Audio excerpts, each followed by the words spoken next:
Okay. That's okay, you go in. Okay. Here's my agenda, we can look at that. It's nice to see you all again. Let's call this meeting to order. We respectfully acknowledge that we live and work in Mi'kma'ki as a steward of the ancestral territory of the Mi'kmaq people.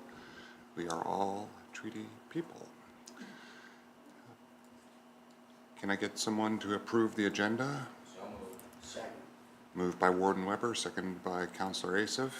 All those in favor? Opposed? Motion's carried. Minutes of the previous meeting were circulated. Any errors or omissions? I'll move to be approved. I'd like to make a motion. Second. Moved by Warden Weber and seconded by Councillor Church. Discussion? One thing I noticed in the minutes is that during the topic of the landfill business strategy, we talked a lot about septage, and I feel like most of that conversation was sort of maybe I'm not sure on purpose, but they didn't really speak to it at all in the minutes, and somehow I hope that message wasn't lost on staff. Good. Okay. Well, maybe we only need it. Maybe we only need it at a high level at this point. Yes. I think some of that was in camera. Very well. All right. So we have a mover and a seconder. All those in favor? Opposed? Motion's carried. All right. Exciting. Topic 1. System of municipal fire inspection policy review, community development and recreation. All right. Morning, Council. Good to see you. All right. The floor is yours. So we'd like to bring this to your attention, this policy. We're looking to do a policy review. This is one of the policies we're looking at, identified some things we'd potentially like to change and get some council direction on some of those changes. So the agenda for this is going to be very quick. If you go back up.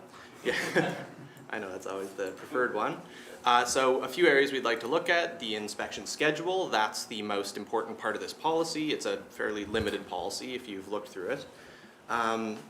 In the initial policy review, we've looked at a few areas we would like to either change or correct some small errors or generally shake up a bit.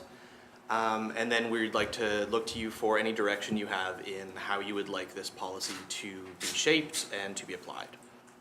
So a little bit about the background, how we got here.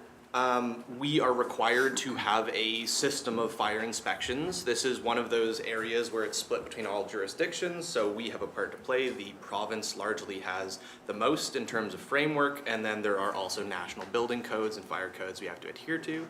So in accordance with all three of those, we have to have a system of fire inspections.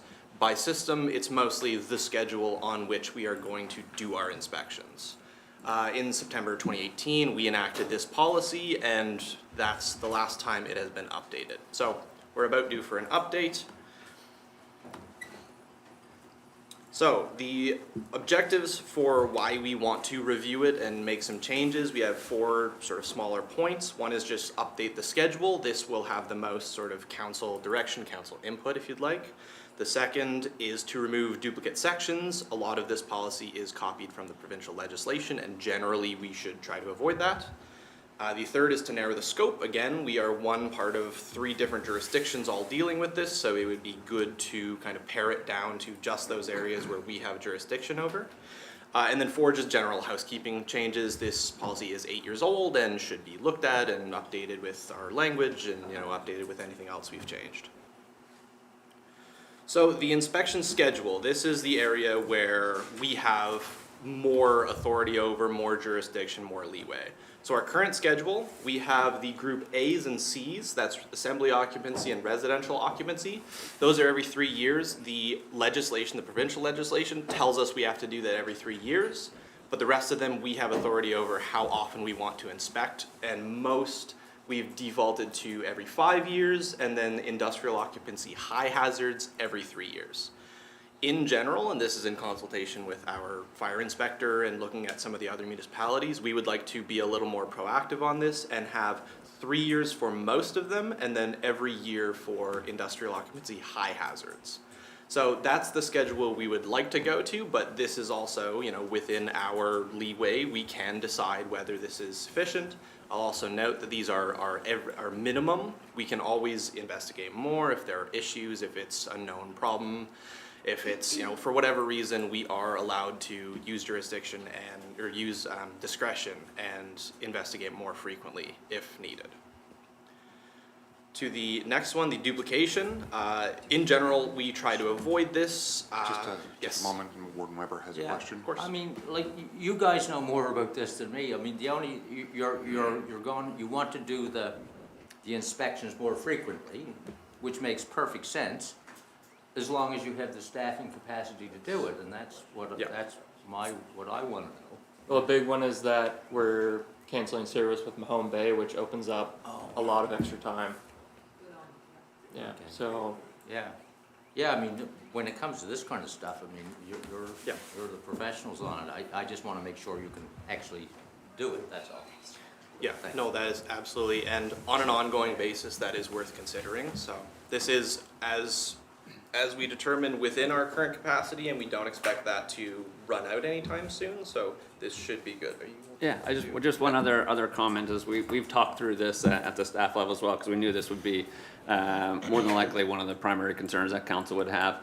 And so upon talking about fire inspections over the past few years, we've let council know that we've been in a deficit, and we've been behind schedule for a good period of time, where we had periods where we didn't have a fire inspector, or we had part-time fire inspectors doing other work. And for a short period of time, another municipality was assisting us with doing some of those fire inspections. And so I think this is partly credit to the great work that Matthew's been doing since he's been here, and we are now in a point of we've caught up, and we're back on par with where we should be. And so that deficit has been kind of cleared up, and so now that we're kind of in that position of into our regular schedule, that has also freed up some of our staff resources to be able to have the time to do our regular inspections and not to always be working backwards or trying to catch up. And so I think we're in a really good position now. And so increasing the frequency of inspections is not anticipated to be an issue.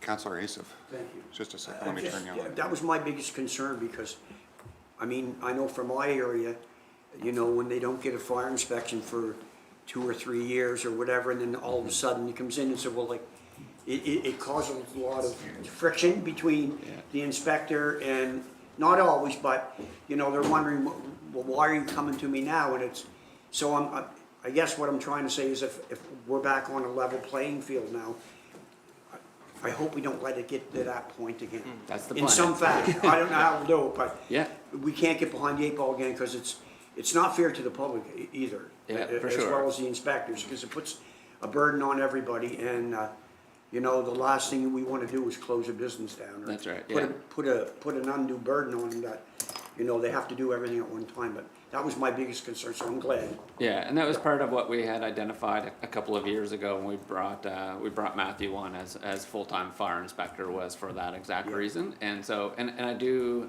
think, and Matthew can chime in if he likes, but I think, you know, having those more regular inspections so that people are used to seeing the fire inspector, and so you're not like a lot in 5 years, a lot can happen. Versus, you know, 3 years or 1 year, like then you're seeing the fire inspector more frequently. It's like, yeah, know what to expect, or you know, you have to stay on top of those things, and people tend to do that if they know they're going to have an inspection more frequently. So, yeah, so I do think this is a good change. more frequent inspections usually equate to less contraventions, because you're there more frequently, which means shorter inspections, and eventually you might not have any contraventions. So. Solicitor? Me? Good. Yes, this probably sounds like a good idea, but I think we have to be careful in our wording, because you put something in the policy, it can easily become a standard. So I think what we want to see is a policy that would allow for more frequent inspections, but that's not, that's not necessarily a standard, you know what I mean? So you might want to start with a minimum, if it's 3 or 5, whatever, but have the policy worded such it could be more frequent. That is the current policy, yeah. It Yeah. allows for the discretion of the fire inspector to do more frequent. Yeah, but at least until we know that, if you want to do it every 3 years or every year, at least until we know that that's doable and feasible, and then maybe when if that becomes the norm, then you may want to come back and put it more definitively in policy. But I would hesitate to do it in advance, only because if you fall short, then you've fallen short of your own policy. Yeah, that And was, if there's repercussions, there could potentially can be repercussions. that was my concern. If something happens, something Should we bad have a staff change and then we start to fall behind and then, Yeah. should there be an accident and we haven't been on site to do our inspection per our policy, then does that put us in a jeopardous situation? Okay. You gotta run it by standard. And it will, Yeah, for this sure. is just for discussion of what council's thoughts are. The only other thing I would add is, right now, we have capacity, we know we're potentially growing, and if those residential occupancies do grow, those over 3, we have to do those every 3 years. That's mandated every 3 years. So if we start to get a proliferation of those, and that could impact, right? Make adjustments in Yeah. the future, Yeah. for sure. Barring no other questions, I had a question also, like, are there no provincial standards on inspection frequency? Because that's, how does that line up with what we're proposing today? So there are some. The Group A and Group C are provincially mandated, and then the rest of them fall under a municipality shall, and they are not prescribed as specific terms. The wording of the regulation, I've got it in front of me, a municipality must carry out a system of fire inspections. So it has to be a system of fire inspections on all buildings containing the following occupancies, and then it lists them, but it doesn't list a time frame. So we have to articulate, I think that's one of the, we'll have to work on that with you. I think we have to articulate how often it can be expected, and then, And surely there's you have professional associations that we would probably belong to. Surely they have guidelines that they publish as well, outside of the regulation. Yeah, so to the policy, A's are required every 3 years, that is mandated. Yeah. The rest is up to Up to each us. municipality. And I did a little bit of research on some other municipalities in Nova Scotia, and it's actually all over the place, there really isn't much of a standard, like Halifax, for example, does residentials every 2 years, or some do bars every year. Some other places are like F1s, F2s, and F3s, which are all the high hazard, medium hazard, and low hazard buildings. Those are like 2 years, 3 years, 4 years. So it is really up to the municipality, and a lot of the municipalities use a risk-based analysis, which they determine within that municipality and kind of pick building per building where they're gonna place it in an inspection interval. Yeah, I mean, me personally, I don't want to monopolize this conversation, but I think I would be in favor of maybe like shrinking down some of these inspection periods. I agree with you that more frequent will bring folks into compliance, and they'll tend not to drift out, because there'll be an expectation that this reoccurring thing is happening more frequently. That's good. But, maybe when this comes back as a proposed policy change, we could have, I'd like to see, like, rather than a jurisdictional scan, because it's oftentimes a tool that we use to benchmark our policy changes against others. I'd rather look at what, like your professional associations, what they have to say about these sort of things, because they tend to have a broader view. Looking at some other hillbilly municipalities next door, that may not actually be a good way of figuring out if we're on the right track or not, so,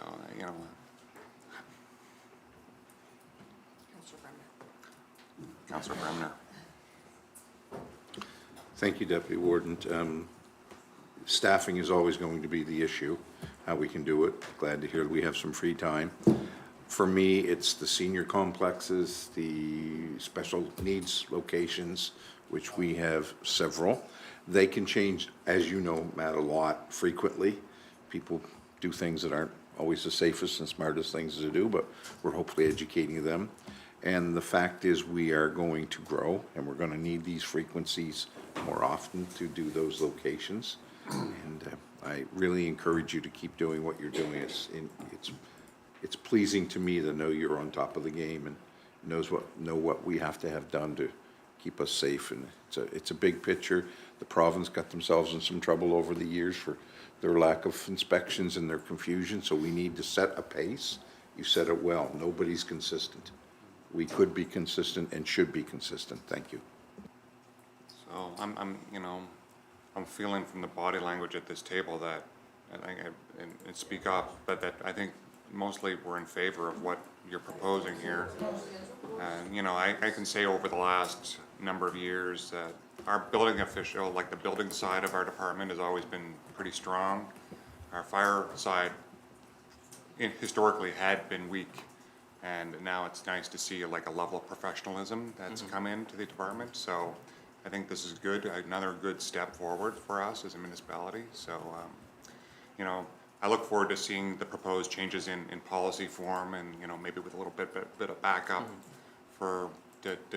because then it'll have to go out for public notice at that point, and we'll have the backup in the package why we've chosen to do this. Okay. Oh, Councillor Church, sorry. Just one comment. Do you go out like proactively to businesses and places to, suggest to them that you should do this? Because I know with the schedule being every 5 years, we know a lot can happen.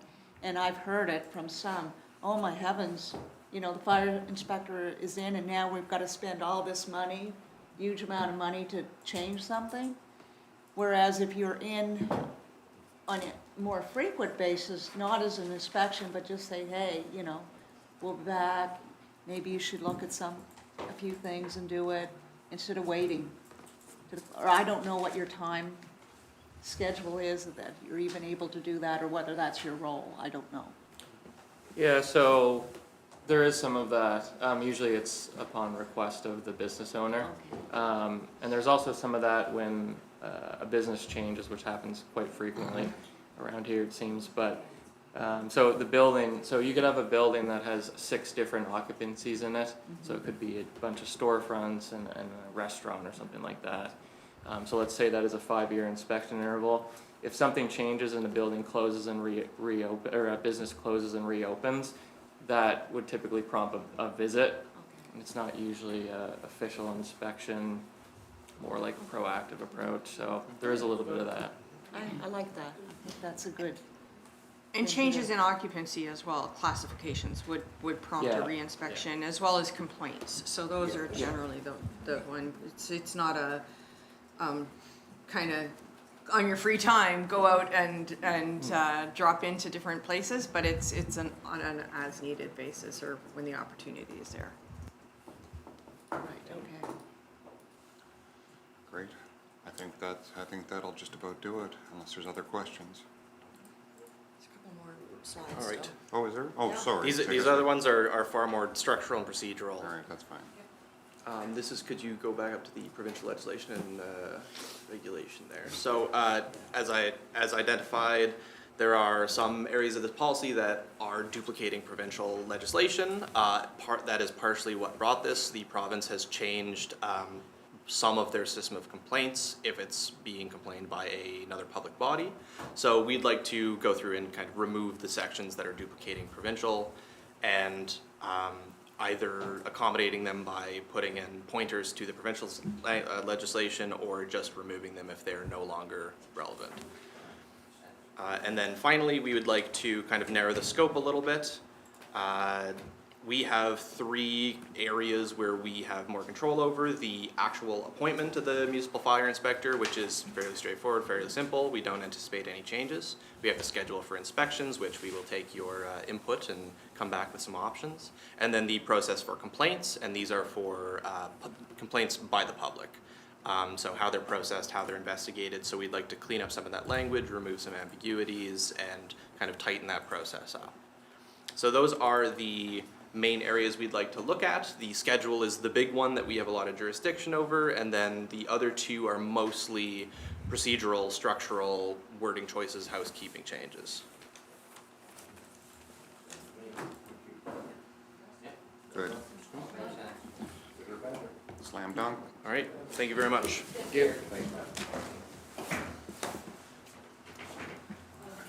All right, folks, let's try to knock off another one. We got the potable water study update from the Department of Public Works. This one's gonna be exciting. Yeah,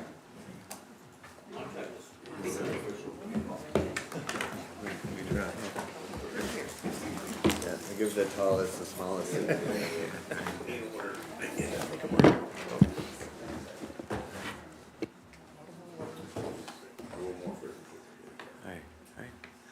Good morning. We're here to give an update of the potable water study that was started last fiscal year. It's a 2-year program. And with me are Maggie and Kyle from Dillon, and of course Jonathan Meekin with our staff. I'm going to go through the capital project background, the scope of work and the study, the interim findings, early estimate of costs, and proposed next steps. Jonathan, I'll get you to go through that. Sorry?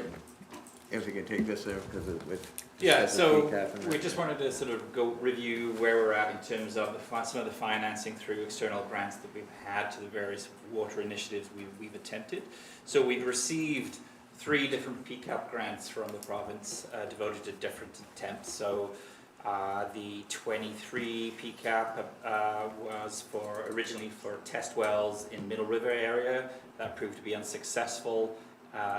But the province has been very flexible and accommodating and allow us to sort of revise the scope so we can make use of those costs, because these are 50% of the total costs that we receive in advance. So rather than sort of try and figure out how to return money, they're more than happy for us to apply that to work, to activity that's within the scope of the original intent. So in that sense, that first one, then we applied that balance to our community wells work. Both the agreement development and some other associated costs. The 24 PCAP was originally for a hydrogeological study in Robinson's Corner area, again unsuccessful. We applied that balance to the first phase of the potable water study, which was the watershed flow monitoring. So that was, we were able to get that approval through the province. And then the most recent PCAP, and which will turn out to be the last one because the PCAP program has been discontinued by the province, is for the wholesale potable water study that we're undertaking with Dillon right now. So that's essentially where we're at. So we have adequate grant funding available for the balance of the work that we need to do, I understand, right? Yeah, that's correct, around 200,000 roughly for future work. The scope of the work in phase 1, that's a background review and initial screening, that's completed. Bathymetric survey and drone aerial, that's basically to determine the volume of Henry Lake and what's going into it. The watershed understanding in general, that's completed. Field program, we're continuing with some studies. And the last year that we studied gave us very good data on what the lowest case scenario is. The concept engineering study, that's in progress. And we've had preliminary consultation with Environment, Natural Resources, the Department of Transportation regarding potential lands, potential routes, and so on. And regulatory liaison, that's ongoing as well. We looked at 4 lakes, Vaughn's Lake, Bezanson Lake, Connaught Lake, and Henry Lake. And Henry Lake was selected for the field monitoring and the further analysis because we could get full access to that. We looked at 3 communities, Western Shore, Chester Basin, and Chester, and of course anything in between, right? The water mains don't skip over areas. Yeah. And then we looked at the population growth. Like if this is actually in place in 2030 to 2060, we used a high rate, the 1.8% growth per year. And it can meet that with our studies, but we also want to sit down with other staff to see if that's reasonable or not. Like there's some allowances for industrial activity and so on, right? It's a typical lake, no significant signs of contamination. It's also, you know, worries about uranium and other things. We didn't find anything like that. And pretty much only about 25% of it isn't, and there's not a lot of activity in that. And if it goes forward in the future, we're not looking to make crazy restrictions either. We want to work with the people out around the lake, still have it open to recreation. Yeah, things like that. So we, they had a rough look at costs, about, you know, 48.5 million, and that gives you the treatment plant, the mains going into the communities, the reservoirs, pressure stations, and so on. They didn't look like all the little loops for the subdivisions and that. So, and bulk water stations, things like to that effect. Engineering's around 5%. They threw some contingency in there. And then if nothing's done over the 3 years with the inflation and costs, another 5 million there. So it's around 63 million. And then we added further contingency because really phase one's not even done yet, but we're working on that. So at the end of the day, we're looking at about 78.6 million. And then you've got to look at land costs and that. So there's a lot of it, but we have an expert here in grants, so we should, well, there'll be no problem, right? Yeah. And this is just construction costs. We got to look at operation costs, right? Do we join up with another municipality or another group or utility out there? So there's a lot to think of. And this would be full with, like, all in with distribution system. This isn't phased. This is the full That's right. system. Well, we would look at, you know, if maybe one area is not quite ready, we'd have it on board, and with the phasing, like a lot of the tanks now are the glass fused, steel bolted, that you put them in sections. Well, maybe you only put 2/3 of it up, and then 10 years down the road, you put up the others, right? So those are pretty sharp, things like that. Next one. So the proposed next steps. We looked at different things that we could look at for the remaining monies. Let's give Tom a chance to jump in. Sure. Thank you, Deputy Warden. Quick question, Fred. Any allowance for hydrant water? I know it says potable water, or are we laying any pipe for blue water if we want to grow in the future? No, this is all for full fire protection. Yeah. We're smoking. Yeah. Thank you. Yeah, the reservoirs for all that good stuff. Yeah. Yeah. Right. And I can go to the next slide. Yeah. So we looked at continual water quality sampling, level monitoring, just continue what we have to get another good year of data. The downstream environmental studies, 30 to 75,000. And a lot of that is just, we can take, you know, we know what volume we need, but we have to establish what the rivers and the system needs downstream. So we can't take all of it. We got to look at what we can do to keep that maintained. It's called maintenance flow. And the early thoughts were an engineered wetland where the water, the backwash water from the plant isn't just discharged into a sewer. It's retained, and then that water could help with the flow downstream. And you got a school right next door. They're probably interested in habitat and water treatment plants. Might even get some future operators from them, right? And then consultation developer survey, we should do that right off the bat, because we got to see who's interested, see if it's even feasible for that, right? And then again, the phasing, I talked a little bit about that. So we're looking around 100,000, 200,000 roughly to complete that work, which will be within the PCAP, what we have, right? Yeah, so summaries, again, we're going to continue with what we have been doing in phase one for those areas.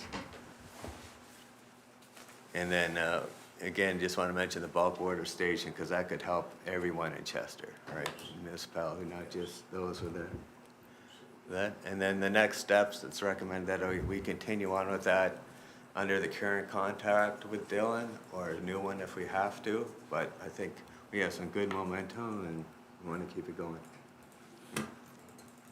Any questions? Right. Councillor Connors. Tag. Thank you. So just the bulk water station. Yeah. So we're talking location at, obviously, if it is Henry Lake. Yes, what we're thinking preliminary is some of the DNR lands right beside the school. Yeah, yeah, That no, could be I good know Henry access, Lake so, is, right? yeah. But again, I'm just trying to get my head around a bulk water station and residents and Yeah. businesses, taxpayers, throughout the municipality, from the tip of Aspetuggin to the tip of New Ross, and so I'm just trying to get my head around Yeah, the benefit and the value and the interest when, you know, again, my District 6 residents and taxpayers kind of take a look at this and so on, and then reach back out to me. I think one of the questions that they may ask me, and you've chatted about the capital, or this being, going back a few slides, this is just construction, we need to look at operating and so on. correct. And I know that we have for those with direct benefit with sewer, or the wastewater systems, there's a universal sewer rate. So I assume we're gonna be looking at a universal water rate as well? That's correct. We have to Okay. look at the utility rates, and thanks for bringing that up. Yeah. Because we gotta look at what we can get for construction Yes. and the maintenance, try to get that sweet spot, so our rates are between the lowest in the province and the highest. We want to have something that's Right. acceptable.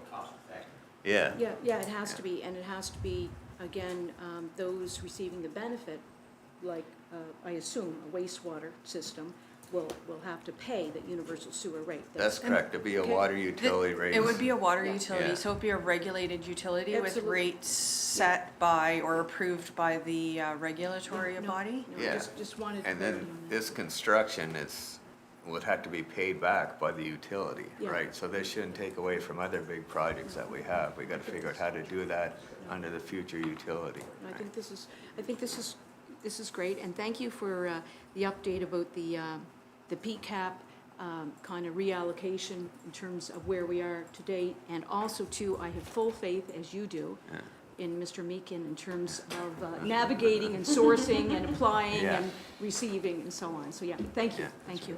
This is exciting. I Yeah. think this is Yeah. very exciting. I think it's worth looking into. Right. And I think, Jonathan, you could probably add a little bit around the opportunities right now for federal funding and partnering on that. There's Yeah, some, yeah. it's a prime time right now It is. for some of those opportunities. Yeah, there's I'm sure you've heard, there's the Building Canada Strong Fund. It's the new federal initiative, and there are several streams attached to that. One is a direct stream, which is underway right now, but the focus of that doesn't really fit, partly because that stream is really about shovel-ready projects. But the provincial and territory stream that's going to be forthcoming likely next year, sounds like that scope, that focus will be a suitable fit for this kind of project. I've had a preliminary conversation with Municipal Affairs, and they are very keen, so we will see where it goes. Councillor Asif? Thank you. I'm looking at your summary recommendation here, and the Henry Lake watershed appears to be a promising candidate for central potable water systems, Western Shore, Chester Basin, Chester. Now, I'm thinking outside the box here, but those are all coastal communities. And have we ever studied desalinization? Has that ever been? Yeah, we have had a look at that, because Yes. we've been trying for 4 years to see what the options are. And desalination is very expensive. A lot Understood. of power, available for that. But Barrington is looking at something where they get the energy through wave action. And then we had some inquiries about our harbors, but where they're fairly sheltered, we don't get the big waves that would help with the costs on that.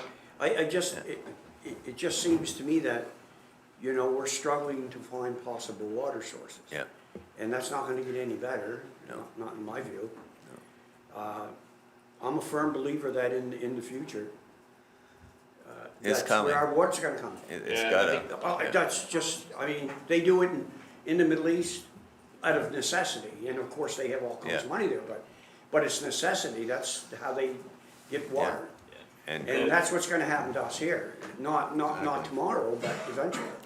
Yeah, and then, hopefully with the utility, you look at the future asset management, the future studies, and you do that planning as per the rates, and hopefully by then, somebody cracks the code on how to make that cheaper, right? Yep. Thank you. Yeah. Yeah, the hydrology lab at Dalhousie University is doing a lot of really interesting work around desalinization approaches, and I think it's just a matter of coming up with something that's, there's some really interesting ideas, but making it scalable and cost effective. I think it's coming. Yeah. Thank you. Councillor Connors.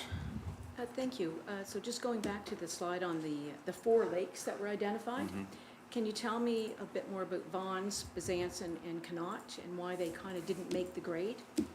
Yeah, Bezanson is also a potential source, but we didn't do any field testing on that. Okay. We were unable to secure that, whereas Henry Lake, there's surrounded by Crown land, so it's very easy to get in to do that, right? Okay. And that may be a future one. Vaughn's Lake, there's a lot of development around that Okay. right now, so that could be a future. And it It's on the is smaller side. small as well. Okay. Yeah. It's Connaught, not deep. exactly, so it's, we just try to look at 4 potential, Yep. 3 possibly, and then we agreed to look at 2. Connaught Lake, that may be a possibility. It's pretty far out there, and there'd be some concerns maybe, although the landfill is managed very well, and we meet all the limits, they'll say, well, if it's downstream from the landfill. Yeah, I can see. Likely never a Yeah. problem, but Yeah. a lot of it's just, it's quite a ways out, but down the road, maybe we had to look at that, right? And again, that becomes with the asset management and planning. Right on.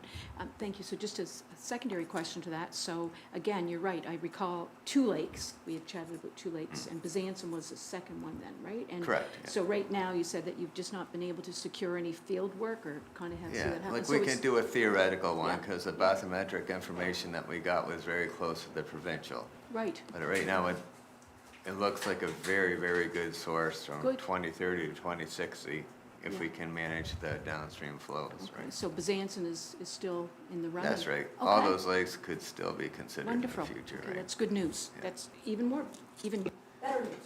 Yeah, it's a good foundation right now, for sure. Okay, thank you. More questions? I have some. Hubbard's dropped off the list. Yes. But we know, we've talked a lot about here about the importance of the Hubbard's area and how we expect that's probably gonna be our fastest growing community in the future. Now, the proposed lake is actually on the very extreme end of the municipality from Hubbard's. Yeah. How are we gonna overcome that obstacle? Because I feel like it's a big one. Yeah, that's a tough one, because the best wells we found were from that community, their 10 beaches. And even doing the testing around that, there was some concern, and the owners certainly weren't interested.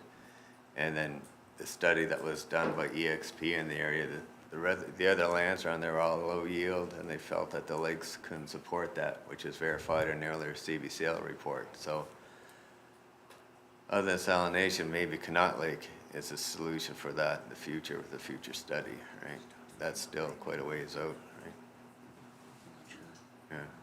I feel like we have to have an answer for that, since we're talking, we can't very well, as decision makers, defend a decision to place water treatment on the opposite end of the municipality from where the week before we were talking that we expect high growth.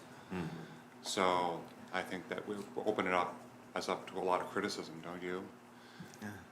Well, So, no, that's fair enough, but it's just, we couldn't find a viable source, I felt, to support more than a low-growth area. I mean, if there's individual developers there that did find something outside that could support what they're proposing, great. But maybe the solution, maybe there's a lake on the HRM side that's closer that can do that. It's, well, right now, this seems like a sure thing, right? We could do further studies for that area. I Not feel like, opposed to that. yeah, and maybe we'll end up with 2 plants because our municipality is broad, for Yeah. sure, and that's fine, but I don't feel like we can just say, okay, we found one and dust off our hands and walk away from this project, because this is of critical importance, and I think at the same time we're talking about this, we're also entertaining the discussion about bringing eventually a sewer Yes. into Hubbard's, and that's gonna drive more development. Yeah. And so we're gonna need water there. Yeah. It's crucial. It's, this project cannot be completed without a solution for Hubbards. No, fair enough.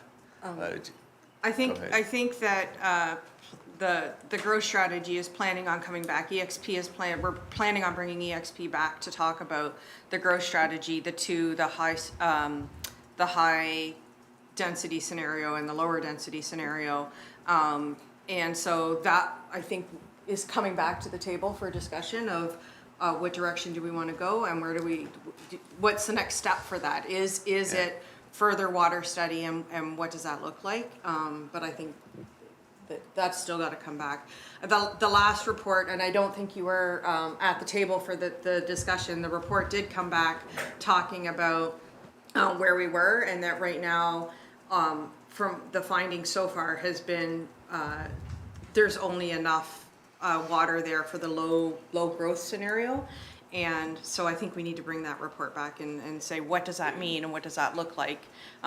Kind of remind you of what the low growth scenario is, what does it mean for density, what does it actually mean for growth? It doesn't mean no growth, it means lower than the high density, and I think we just need to bring that back for I discussion. guess this, and but I will just say that, you know, whether we say it's low growth or high growth or whatever, or we have water for one scenario or another, the growth is gonna happen. I think anecdotally, we know that's where it's gonna be. HRM is growing out to us, and that's where we intersect with that,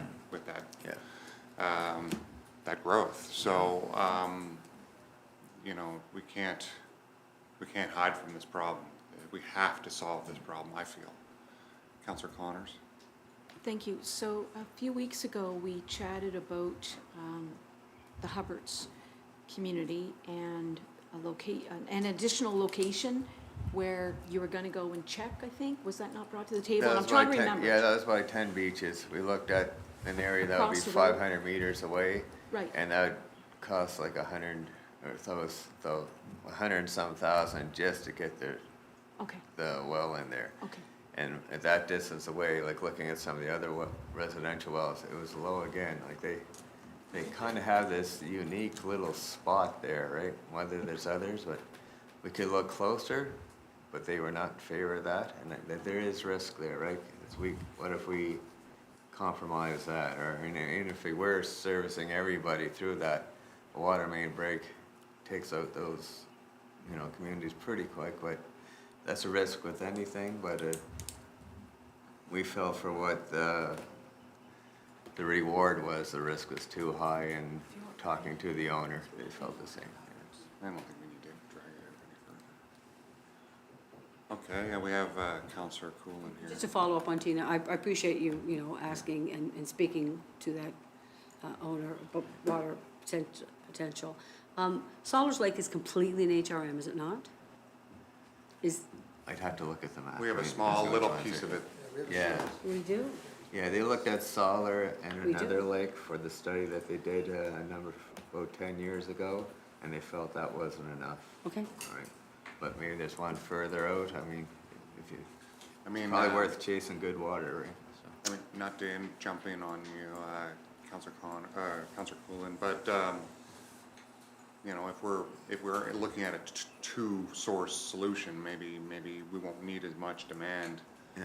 I just, somehow, if we can circle back, because anyways, I don't want to belabor it, but Yeah. there is no solution until we service Hubbards, Yeah. okay? So that's, I don't know, that's my perspective. Yeah, I think multiple it's probably plants shared can by be others. under the same utility. Absolutely, right, yeah. Yeah. Thank you. I had a couple of other little things that I wanted to chat quickly about.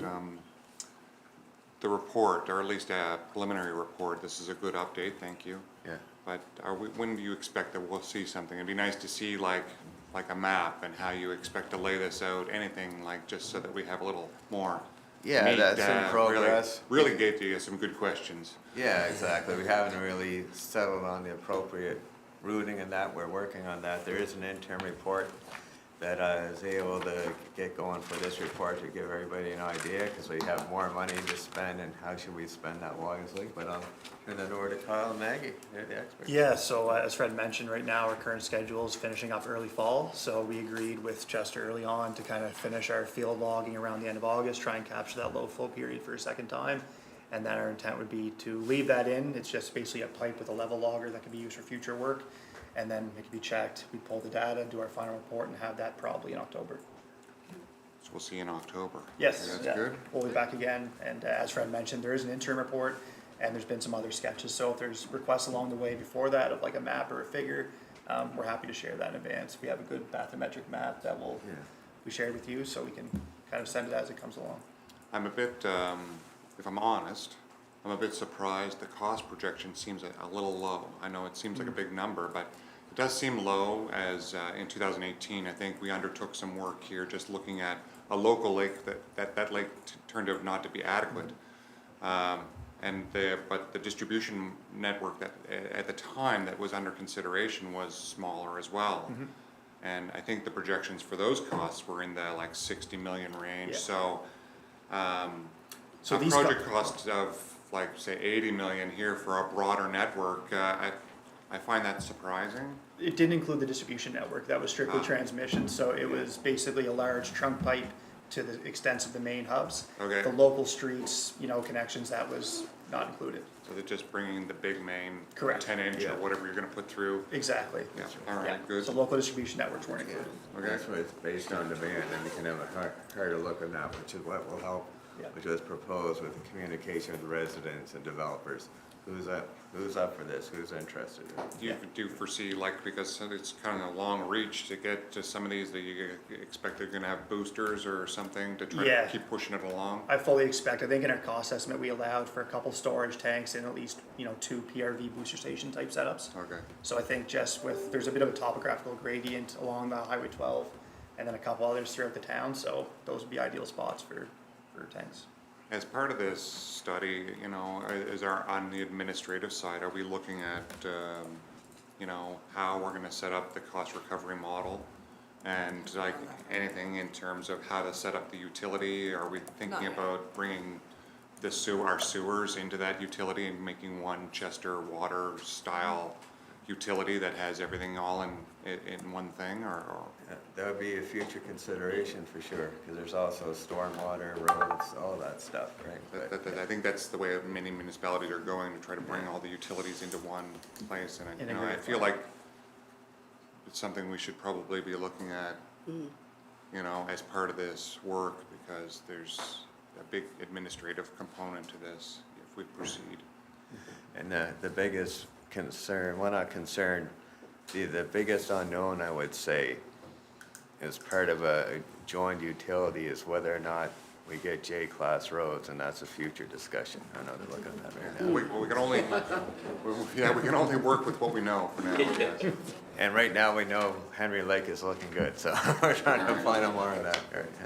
Well, It's a starting point. I, for one, I'm really happy that we found a viable water supply. Sounds It like. appears that way, yeah. And there's an answer for a partial answer. Yes. But if there's any message I hope you go away with is that we need the whole answer. Yes. Councillor Cooling, I see your lights on. Is that just remnant? I'll turn you off. There you go. Okay, well, that's it. Yeah. Thank you. Thank you.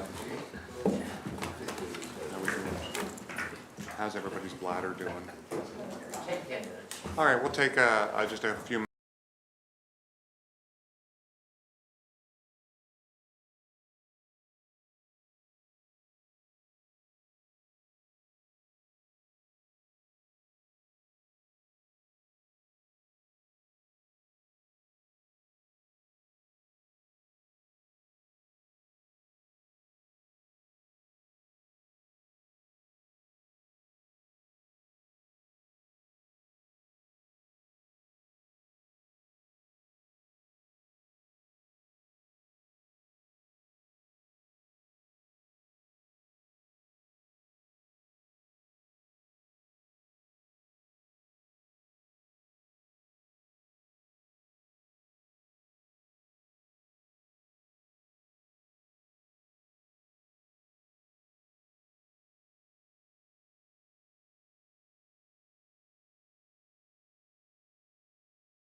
Okay, folks, we're back. All right, so we're gonna talk now about the recreation facility planning, and we're gonna get an update, I guess. That's the plan, yep. Floor is yours. Thank you, Councillor Vino. Morning, everyone. Nice to see you all. Yeah, it's been a little bit since we've all been together to talk about the recreation facility project, so we just wanted to give you an update, do a bit of a check-in. There's been a lot of public-facing activities over the last few months as well, so I wanted to make sure you're all aware of those, and then just give you a sense of what to expect in the short term as we kind of near the end of this project as well. Emily, are you driving the machines today? Thank you. Okay, so as you know, Stantec Architecture and Quantum Recreation were chosen to lead this process for us, so we've been working with them. And they were tasked to examine the options to replace the core existing facilities that we know have challenges in the community, but also to examine the possibility for some other amenities as well. And as we'll discuss as we get into some of the community engagement review, I think what has happened is that the community engagement has really refined our thinking about some of the core pieces that we need to think about, but also add clarity and expanded our thinking about some of those extra amenities that we could be considering too. So as part of this work, we piggybacked on the investment strategy work that Hawk Communications was doing for us. And they hosted a series of focus groups. You all took part in one of them, I believe. And they helped develop a core narrative for this project. And what they determined with us was that this wasn't just about a recreation facility as a place for people to be active, but also as an economic centerpiece for our community, also for at least to attract new families to our community, and also to improve quality of life and create social connections in our community. So from that was the Room to Move campaign that you see on the screen there. And the Room to Move campaign really has become the calling card and central identity of this project as we've gone through it as well. And what we've done is use that campaign identity and built on top of our existing platforms, notably the Engage Chester platform, the Invest Chester platform, to put out that public face, the internet exposure of the project. So just what you see on the next slide there, Emily, is just the results from that Engage Chester site over the last 3 months roughly, just to show some of the engagements that have happened with the site. So people are finding it, people are interacting with it, so I'm pleased with the quantity of volume on that site. Additionally though, and I've reported this to you previously, that early on in the process in the fall, we actually went out and visited 8 recreation facilities across the province as steering committee. But more recently, just to make sure you're aware, we visited 3 administration buildings in the province as well. As a group of about 10 of us, staff representatives from different departments, plus the consultation team, so we visited Kings, Berwick, and Modal, just to learn some lessons from the experiences of some of their newer builds that we've seen. And you also, some of you took part in the case study showcase that we hosted back in March as well. So the purpose of that was just to kind of highlight the state of practice from recreation facilities across Nova Scotia and across Canada as well. So that brings us up to the good, intensive work that happened in phase 1 of the community engagement. This is just a summary table just to give you a sense of how much reach we had with that and the activities that we undertook. So they had the public survey that reached about 500 folks. We had a staff survey that about 40 folks took part in. We had 5 focus groups that we hosted across the municipality as well, and those were targeted at users, stakeholders, programmers, instructors, those kinds of folks. We had 2 visioning sessions, one of which council was involved with as well, just to define some of the goals of this project and kind of the desired activities that we could consider. We had 3 open houses in 3 different locations as well, and that was public facing primarily, so everyone was welcome to come to that and share again desires from what they'd like to see in the potential new facility. And then lastly there, I just noted that we had a special meeting with leaders at Wasohoba First Nation as well, just to learn some of their community and cultural priorities too. So that was the most intensive first phase of the community engagement piece. And from that, we learned some of the things that we anticipated anyway, certainly. So some of the things that you see in the RFP and what we'd asked for in the core existing facility options considerations and some of the additional amenities, they show up here as well in what we learned from the community engagement. But I also highlight that some of the things that we didn't expect to see as higher priority as we maybe went into this thinking. So the emphasis on social connection and gathering spaces, partnering opportunities, some of the untraditional uses of recreation facilities too showed up in the community engagement. So all of that work was synthesized down into these themes. So these are the things, these are the aspects of community life that we would expect, that we heard were important to people. And then just next slide, Emily. Those were all then synthesized into these 6 project goal areas. So I'll just pause on these for a second, because the idea with these is that thoughtful design should achieve these goals. So number 1 there is the idea of bringing people together. So how do we build kinship? How do we build community? How do we also make sure that people feel safe and a sense of belonging in this space? Supporting balanced health, so a place that supports mind, body, and spirit as well. The third goal is designing for change. So the idea behind that is that we want to be able to accommodate many different activities with the specific needs that those activities have, but also make sure that the space is accessible in every form of the definition of that word. So we heard about accessibility, physical accessibility, but also financial accessibility, affordability. So that came up often in our talk as well. These spaces also need to be flexible too, and also evolve over time. So the common example of that is, who knew about pickleball 5, 6, 7 years ago? But pickleball is a force in our recreation planning now. And so what will the next pickleball be? So we have to be mindful of what are the needs of a community facility like this in the future. But we can't predict everything too, so that brings us back to the flexibility idea. The goal 4 is attract and retain, which ties somewhat to the economic driver behind this too. So the idea is, how do we attract new families, professionals, businesses into the community?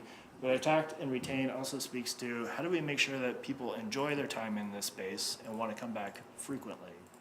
Goal 5 is the idea of going one step further. So the community is looking for something that is unique and that they can be proud of. And then goal 6 is the stewardship of the past, present, and future. So we need to honor the past and the foundation of recreation facilities that have come before this point, know who we are and make sure that that shows up in the facility, but also be mindful of how do we protect the health of our future community, but also we don't burden them with undue financial responsibilities too. So those are the goals that came out of that first round of community engagement. And then I just want to spend a little bit of time on the student engagement. Credit to the outreach committee, and particularly I'll note Amanda and Terry for their energy behind this. But we set a really ambitious student engagement target for this. The goal was essentially to talk to every student in the municipality if we could. So what we did do, or ended up doing, is we visited 6 schools, so the 5 schools in the municipality of Chester, plus Shatford, just over the other side of the line, primarily because so many of those kids come in this direction for the recreation programming. We were able to reach students in every grade from P to 12. We spent time in 35 classes between P to 8, so just a quick snapshot on what that looked like. We went into those classrooms, we scheduled the times, worked with the teachers and administration. We went into those classrooms, we unfurled a big piece of paper on the floor, and we invited the kids to think like an architect and draw the inside, the outside of a potential facility, or what recreation means to them as well. I can give you one little snapshot of that in a second. For the older grades, 7 and above, we actually hosted guided, facilitated conversations. I'll give you a preview of that in a second. So all told, of about 1,200 students, we were able to directly connect with 930-ish or so, about 74%, which I was really pleased with. That's time in classroom talking to kids and encouraging them to think about this space. For the student contest, which I'll give you a little bit more on in a second, we had about 200 submissions to that. Were either independent submissions or submissions tied to curriculum, so teachers took this up as well. And my last stat there is the multiplier. This is not scientific in any way, but I just wanted to flag that for every kid that took that introductory sheet home and or entered the contest, they talked to a teacher, a parent, a grandparent. So this is the idea that we use the awareness created amongst the schools to broaden the awareness of this potential project with all citizenry. That is not a scientific number. That's just a screen grab of the introductory contest video that was produced. Credit to, again, Amanda and Terry, but also we had 3 students from Forest Heights who helped us out with this. So Connor, Bryce, and Danny. If you haven't seen this video, it was really well done. It was done pro bono by a professional video producer. It was really, really well done, but also what it did for us, as the old middle-aged guy going into these classes, is it opened the door for us to go and talk to kids. So Bryce and Danny became the stars of the show, and it wasn't about me in any way, right? So again, it's how do we use the influence and the leverage of these kinds of tools to actually be able to talk to our citizens.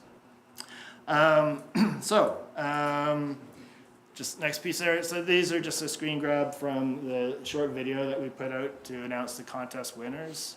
We had 10 winners. All the prize money, except for a couple $100, which the outreach budget supported, was supplied by 7 businesses in the community. So that's where the prize money came from. If you're not aware, every school, the 6 schools each receive $500 towards their programming, and then each of the first, second, and third winners, plus the grand prize winner, received, I think, between $75 and $125. If you haven't watched those videos, they're worth watching. They're still on Engage Chester as well. And I just put together a little montage for the social media. This is just one representative screen grab from I did the math last night. I have almost 2 football fields of murals. If you laid the paper end to end to end, it's about 525 feet, I think the math said. So we have a lot. And we actually took the time to try to go through it and pull the themes out that we saw. So we actually did a bit of analysis at the charrette session that we hosted, I'll talk about. I've gone through it. Amelia from Stantec has gone through it.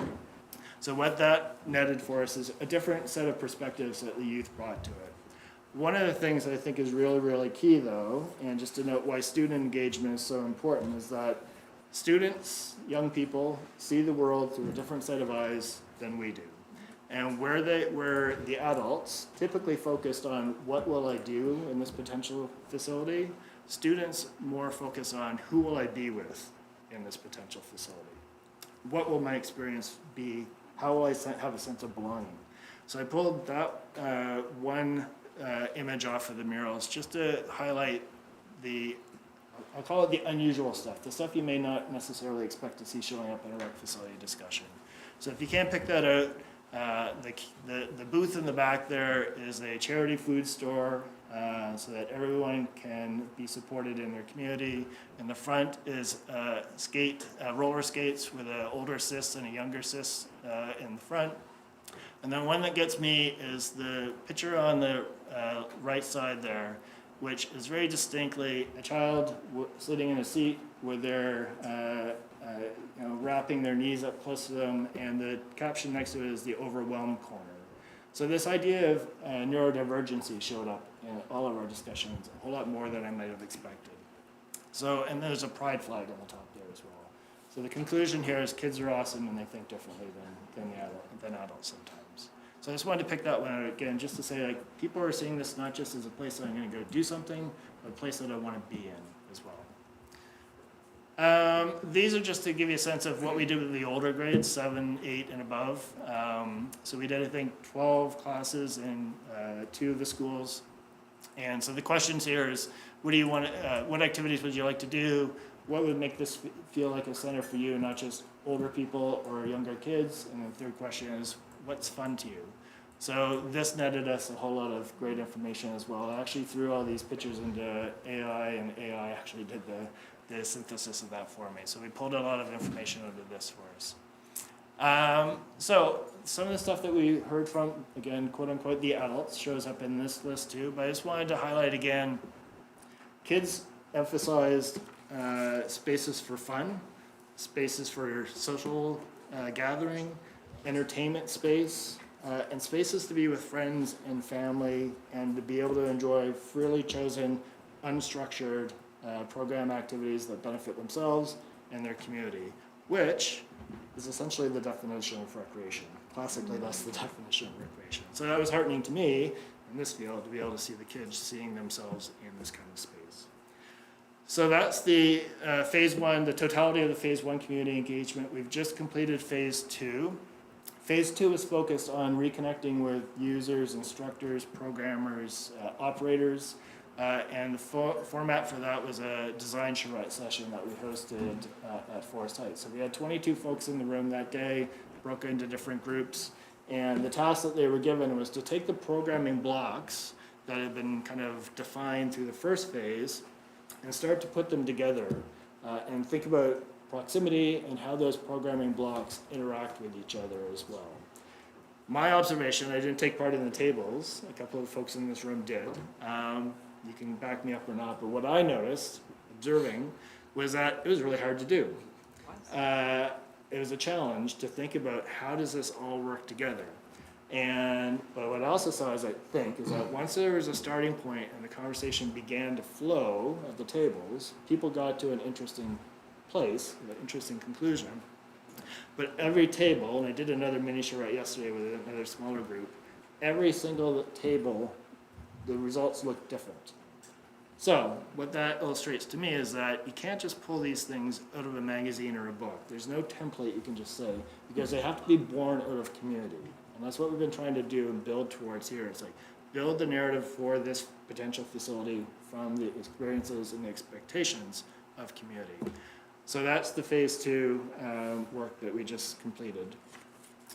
So just next steps then. So all that work, and I've seen some previews of this already, and we'll be bringing this to the steering committee in the next couple of weeks. We're just scheduling that meeting. But next step is to bring adjacency diagrams to the committee. So adjacency diagrams are basically how do the different pieces relate to each other? How do they fit into bubbles? And then how do they actually interact with each other as well? Where are the connections, or where are they not connected? Those will also turn into kind of conceptual block diagrams. And we've talked about, I used the language in the report of minimal, maximal, and then hybrid in the middle there. My easier way of thinking about that is small, medium, and large. So small meaning, what are the core things that we've asked Stantec to consider, the existing facilities that we need to replace? Large would be more of the, what are all the great things that the community's dreamt of? And then the medium is like somewhere in between here, like where can we get the most bang for the buck? I'll put it that way. Understanding maybe we can't afford it all. That's the we all understand that, but we also want to strive for the most that we can try to achieve. So once that's further refined through the steering committee, we'll take some of those ideas, those concepts back out to phase 3 of community engagement, again, engaging public, users, stakeholders, and kind of test those concepts. The refinement of those concepts will then go back into the Stantec team, which includes the engineers, the analysts, the cost evaluators, and the full list that I have on the screen there, which essentially is the deliverables that we've asked for early on in this process, will be what comes back to the steering committee for consideration.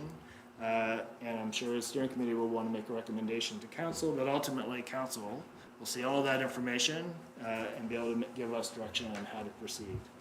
One last reminder, council thankfully is committed to this process and seeing this through, but you have not committed to future spending.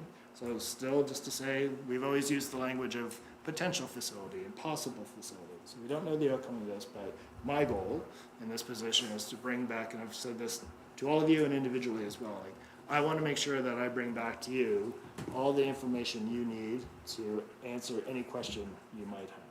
So we're still working towards that. That's the goal, and that's what we expect to do. So October, expect to see that report going through the committee and coming back to council as well. And at that time, you'll be able to give us some more direction. So that's where we are. Happy to answer any questions you might have, comments.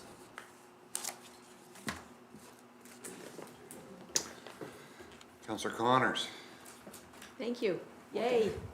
On the road. And thanks for the real reminder that kids are awesome. Yeah.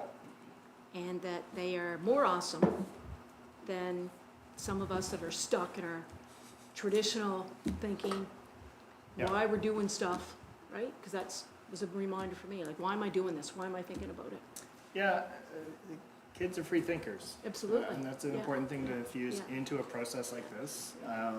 Someone actually at the charrette asked me at the end of it, like, I'm going to paraphrase the question, but the question was, Gord, like, how are you going to deliver on all this? How are you managing the expectations?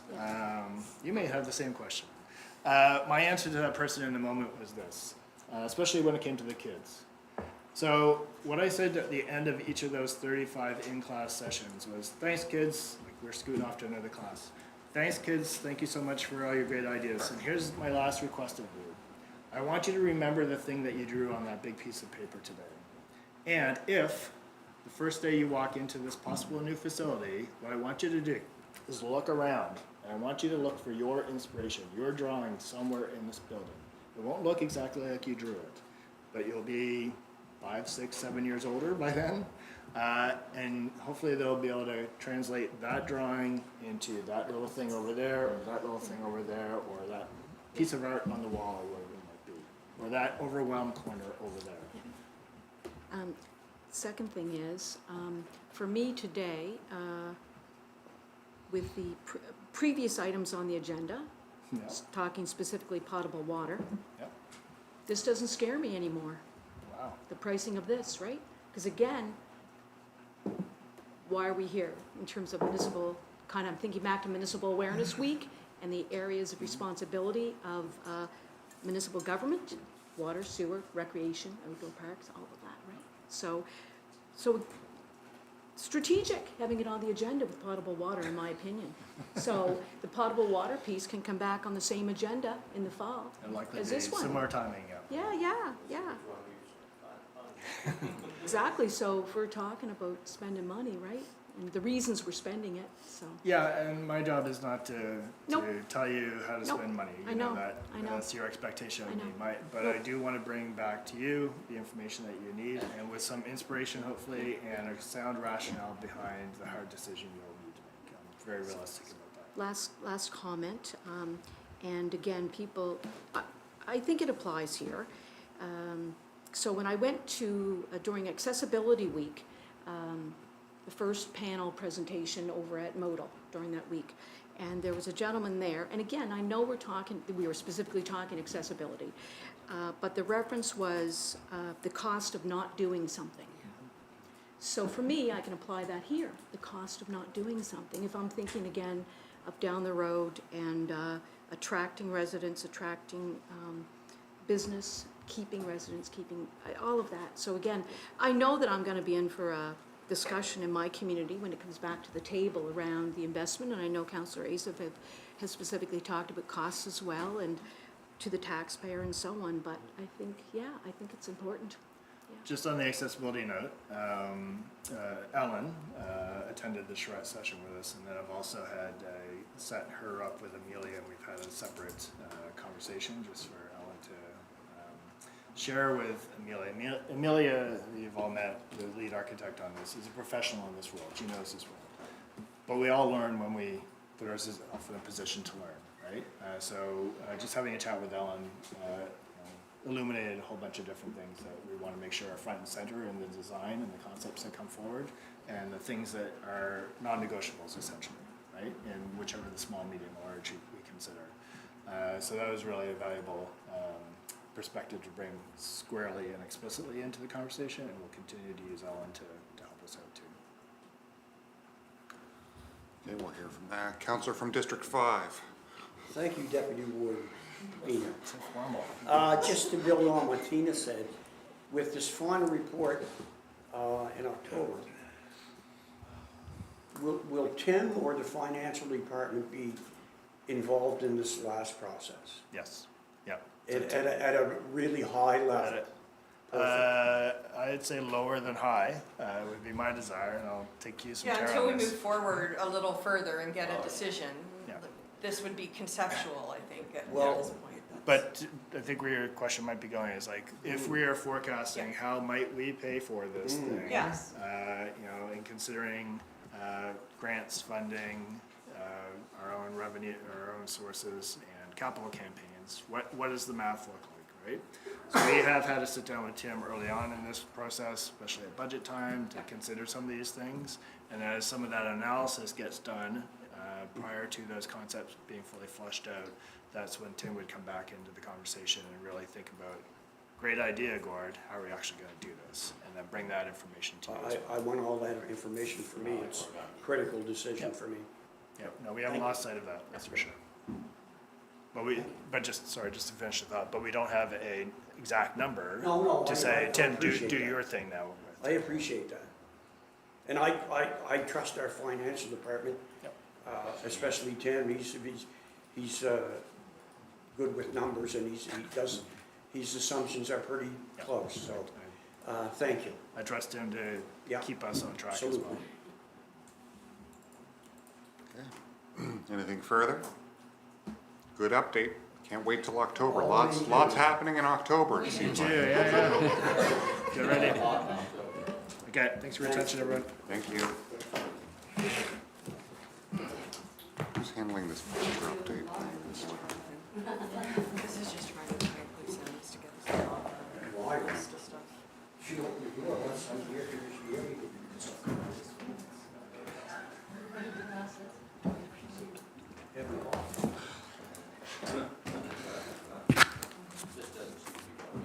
No.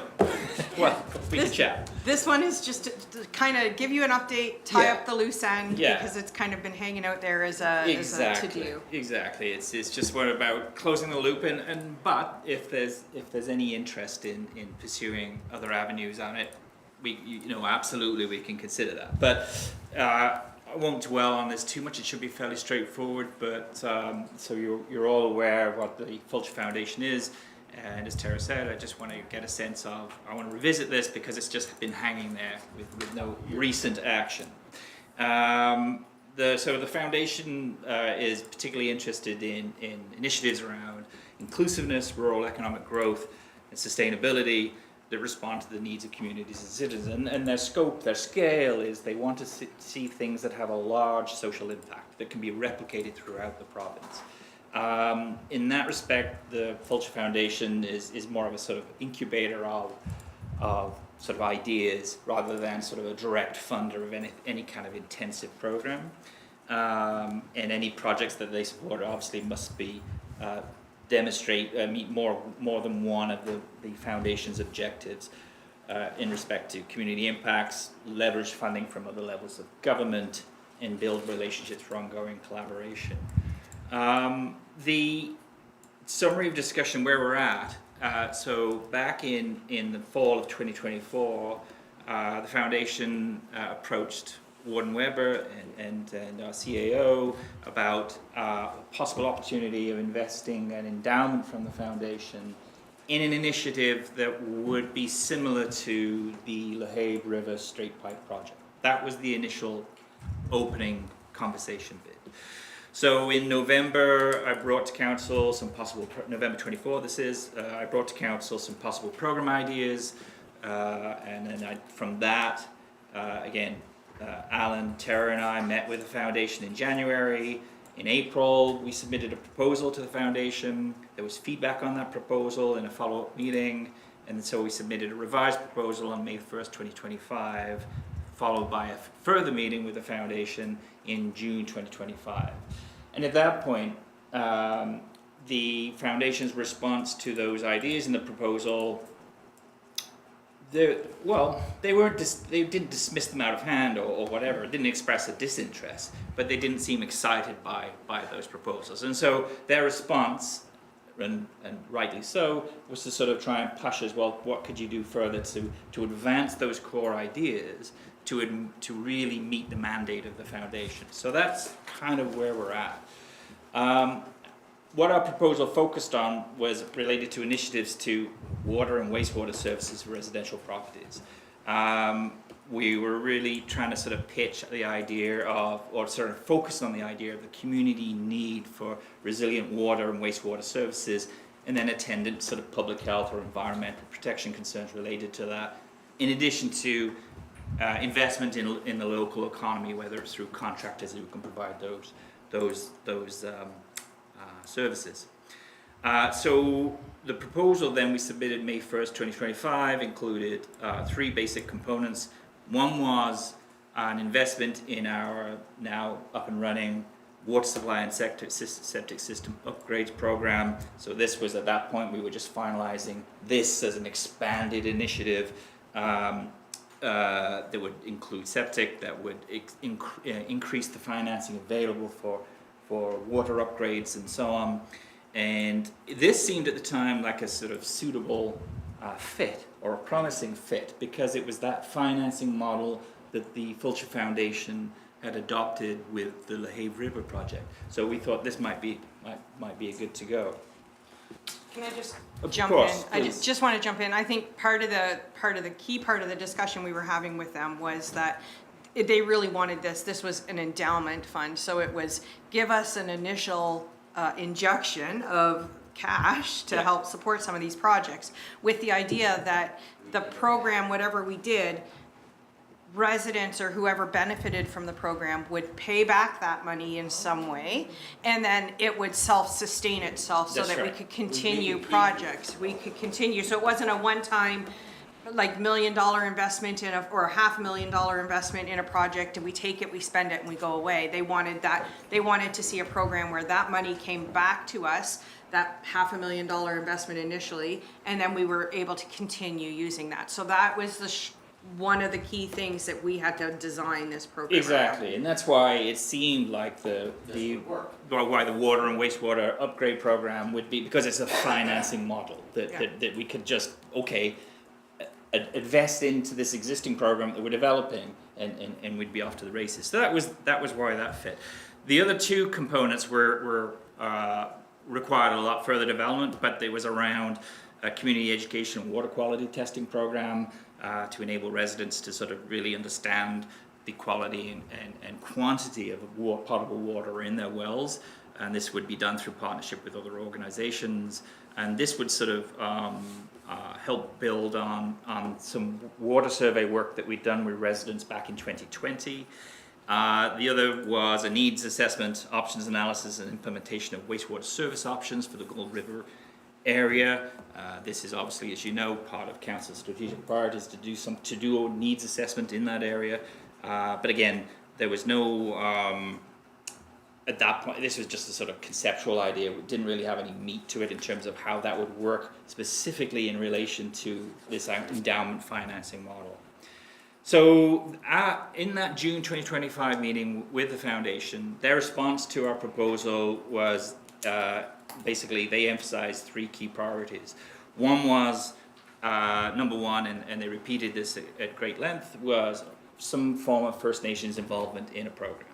And so they cited the Atlantic First Nations Water Authority as an excellent example, and wondered whether there would be an opportunity for something like that in our own area. The other one was talking a little further about Tara alluded to, even though that endowment would be part of a broader program potentially, it would require specific management of that endowment funds, quite rightly, and this would require involvement from some foundation board members to sort of form a specific committee, so there would be an extra administrative layer to that for us. So there would be sort of dedicated process tracking and repayment, sort of reinvestment of that endowment as it was repaid. So it required some particular sort of administrative framework around it to ensure due diligence on their part. So that would be the other thing that was highlighted in the response. And then thirdly, they're very interested in specific performance targets. Again, if they have an endowment, their return on investment isn't necessarily monetary. Well, it's not monetary return on that endowment. Obviously, they want that principal repaid, but it's on that social and capital returns on that investment, and so that's why they're particular interested in that. So in that respect, they'd be wanting specific data, specific targets, and by and large, so for example, the water and wastewater upgrade program, that is more of a reactive program. It's a voluntary program. It's not that we're going to say we will, replace 50 people's wells in a given month or something. That's not how that works. So that's where that's where it ended. Since then, the Fulcher Foundation has a new executive director in place.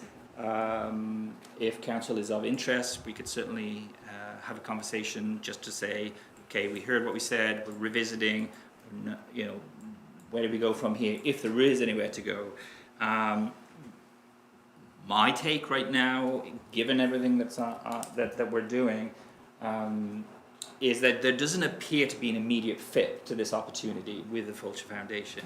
But I'm open to any suggestions from council if there's something we wish to explore. If we do get into a full scale water system, perhaps there's an opportunity there we can explore. So it'd be worthwhile at the very least. What I would do is to have a conversation with the Fulcher Foundation just to. Councillor Asif? Thank you. It's exactly what you said. It doesn't align with anything we're doing at this point. Well, I spend all this staff time, and it's crazy, in my view. Oh. Warden Weber. Yeah, I mean, I don't know. I mean, when Donnie Dan came down and asked me if I wanted them to give us $100 or a couple of $100,000 or $1 million, I mean, sure, Don, yeah, okay, and and it seemed like a pretty simple thing. It was just go do the wells, do this, some sewer upgrades, possible solar things, all this, and it all seemed simple, but it's been going on for years now. And we've changed our plans dozens of times, and they keep changing what they want. So it's, it's not the simple matter that Donnie just wanted to give us some money, and it doesn't seem like that anymore. Like, to me, I mean, we've been working on this for a couple of years. We have. For nothing. Yeah, so I don't see the sense. I mean, I wouldn't write them off because it is possible that we'll come up with the central water or something like that that may work out, and we may be able to, because we'll recover some of the money anyway, so it works, but. No, it would be worth a discussion to keep that lines of communication open. Yeah, and then they're wanting to get the Mi'kmaq community involved. That was never the beginning. That's not how it started. And they don't pay taxes. Thank you. My comment is this. What I see here is an issue with trying to use this fund for assistance to government. So what the criteria they've put in place is that they'll loan the money, or give the money on the condition that it's a cost recovery model, and then you take that money back and then reinvest it into something else. We don't need this sort of help. When we set up programs that are cost recovery, we already get it back. We don't need the capital to do that. We have enough money to do projects. And then we would not also then have all these other strings attached on how we then should then use that recaptured monies. So I see this as a real structural flaw with their methodology. I wish that message could be sent back to them, because if they wish to advance money to municipalities to undergo good social projects, having this criteria really makes it a barrier, because we simply do not need that in a cost recovery model. We do have, for example, a community wells program, which I think is quite unique in our province, and would be, in theory, a good candidate if they wish to help fund that we could expand the program, maybe even put one in Gold River or New Russell, where we have First Nations communities that may also face drought conditions. That would be an excellent place where we could use it. But if they insist on a cost recovery model, well, one doesn't exist, and if we put it in place, we wouldn't need their money anyway. We have enough money to fund the program and then recover the money and then do what we want with it. So this criteria of having cost recovery and then using the money and having all these caveats, that basically makes a barrier that every single municipality they approach will have, in my view.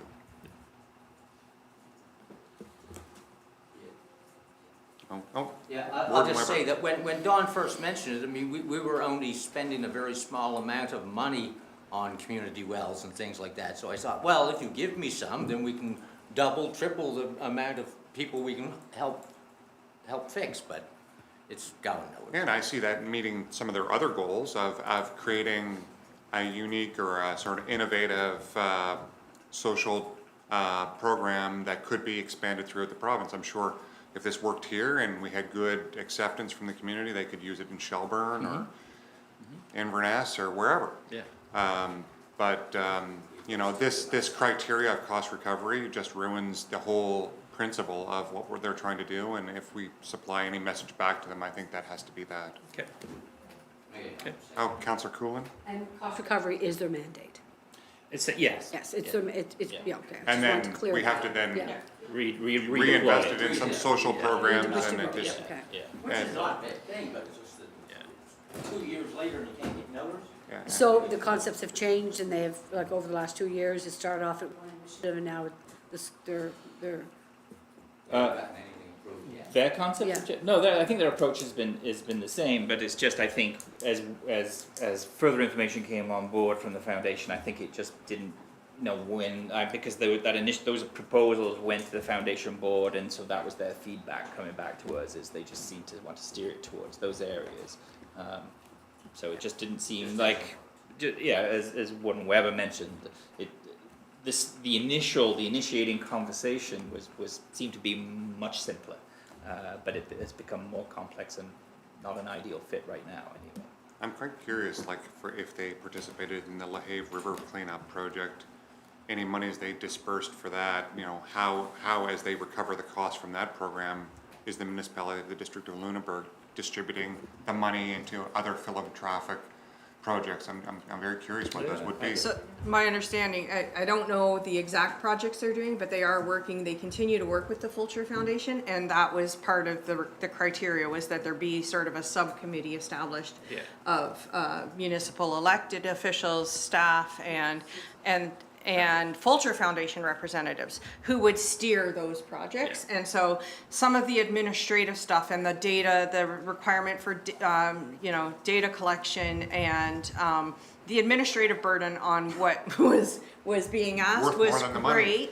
And for projects that we saw, we were already in large part doing, right? So the septic well and lending, the septic and well lending program, we were already doing that. And so this was, well, how can we fit that program into this? Because that's cost recovery model, so that's the best fit we have. How do we fit that in? And then it just became, well, that would be, for a project we're already doing, much more administrative burden. And so that's kind of where we were. I mean, and the rule of thumb for seeking a grant, for example, is normally 99% of the time you don't develop a project to pursue a grant, right? You have your project and then you seek funding, and so you just make more work for yourself. Yeah, enough's enough. Okay. Okay. Thanks for the update. All right. Thank you all. All right. Last one of the day. Except for in camera. We have Yeah. 2 in camera. Yes, I should add that, I guess we omitted that we had a couple of in-camera matters, and hopefully it's the will of this committee that we can enter into in-camera after this. Okay, so, solid waste fee discussion. Yeah, so, Welcome. thank you. So I think, as probably council's are aware, we recently implemented or have been implementing the revised fee schedule. So part of that is like some of the exemptions that were previously in there have sort of come off just based on what was approved back in September. And just to very quickly go back to sort of where we got to today, when we brought this matter forward back in the last September, is that one of the main drivers for a lot of the updates to the tip fee policy and the tip fees at Kaiser is simply we couldn't find an actual basis where council approved most of it. So obviously there's an issue. So a lot of it was tried to simply clean up that item. And since the topic with the tip fee exemptions and who's actually got sort of has come up again since it's been rolled out, went back again, started to take a look, and a number of the other exemptions beyond just simple residential residual, again, we can't find a basis for what the practice was at the time. So, and basically with the fee schedule that was there, that was, I would say, mostly being followed, the only exemption that was provided for the weight was residential residual waste, so basically they're garbage. If you can go to the next slide. So, and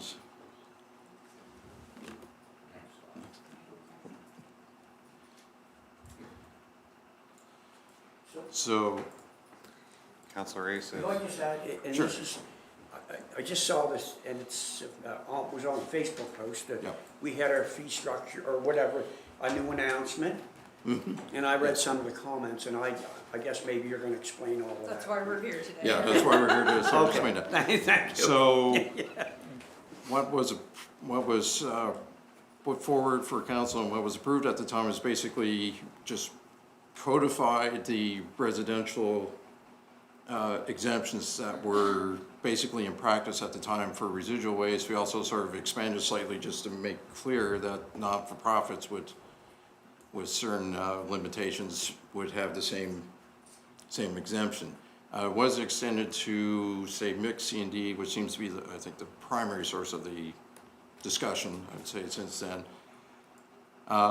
It wasn't technically on there previously, although as I understand that seems to be, that was the practice at the time, but again, there was no basis, or we couldn't find any evidence of a council motion actually verifying that, so simply, I guess the next one, so with that, there's basically three options to proceed forward, is basically leave it as it is, or an option of either direct us to go back and prepare a proposed amendment to add a exemption for residential C&D material, or a list of items beyond with that as well.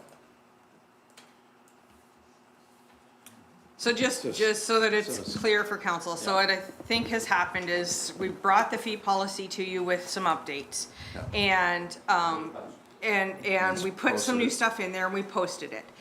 And when we did that, we were saying that there was some stuff that in practice we did not see in policy. So we brought forth the policy, council approved it, and now we're implementing according to the policy that was approved.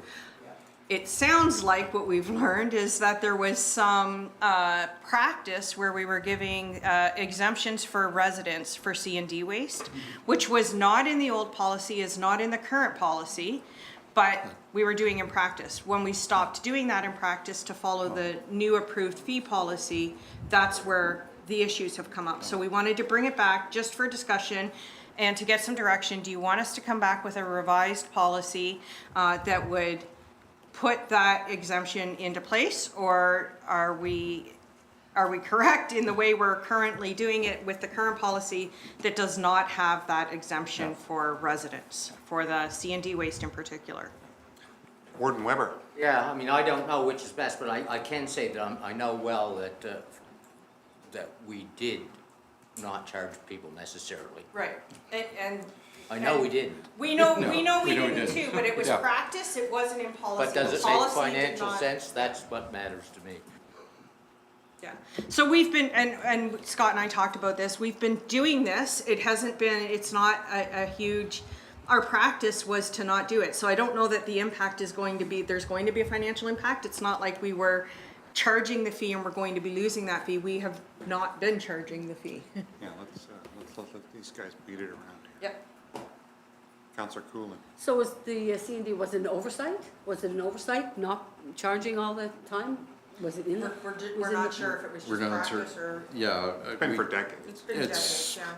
Whatever reason it came in, and that was the practice that's being followed. How it got there, other than council doesn't seem to have ever approved it, I can't speak beyond that. Okay, thank you.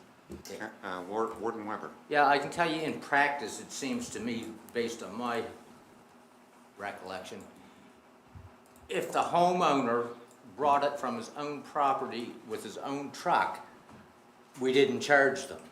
But if a construction, or if they hired somebody else, then it was commercial, we figured, and we did charge them. And So I it was- think that's where some of the rub has been mostly contractors acting on indicating they're acting on behalf of That's not the how it's residents. supposed to be, is if you Yeah. brought it yourself, yeah, okay, we won't charge you. Or they'll say they're a neighbor Or their neighbor or something, yeah. All right. Councillor Church. Thank you.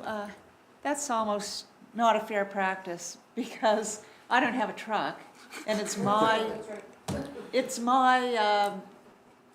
woodshed that I'm tearing down.